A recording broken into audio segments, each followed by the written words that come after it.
विदेश मंत्रालय का पूरा लेखा जोखा पेश किया है विदेश मंत्री सुषमा स्वराज ने और कहा है कि पीएम मोदी की गिनती विश्व के अग्रणी नेताओं में है। विश्व का एजेंडा तय करने में भारत की महत्वपूर्ण भूमिका अब हुई है।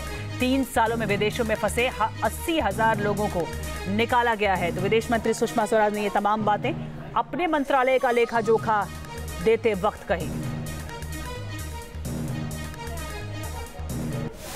तो फिर मिलजुल कर तय करिए और उसमें हम बार बार आग्रह कर रहे हैं कि CCIT comprehensive convention on international terrorism जो भारत ने 1996 में दिया था, तब लोग इसको लॉ एंड ऑर्डर की सिचुएशन मान करके छोड़ देते थे। आज समय आ गया है उस CCIT को कंक्लूड करने का और डिफाइन करने का टेरर, जिसमें वो सारी चीज़ें आएँ कि जो टेरर को फाइनेंस करता है, जो टेररिस्ट को शरण देता है, जो टेररिस्ट को हथियार देता है, वो सब उसी कैटेगरी में आता है जिसमें टेररिस्ट स्वयं आता है।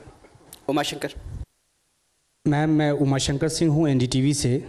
एक छोटा सा क्लैरिफिकेशन है, उसके साथ एक सवाल है।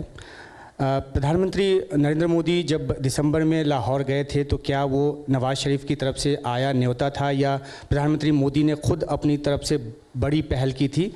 और ये क्लैरिफिकेशन इस पे चाहिए। और दूसरा ये कि क्या इसी तरह का कोई न्योता आता है तो क्या प्रधानमंत्री फिर बड़ा दिल दिखाएंगे और वहाँ जाएंगे? क्या आप उनको इस बारे में प्रोत्साहित करेंगे, क्योंकि हार्ट ऑफ एशिया में जाकर खुद आपने एक बड़ा मानवीय संबंध जोड़ने का काम किया था?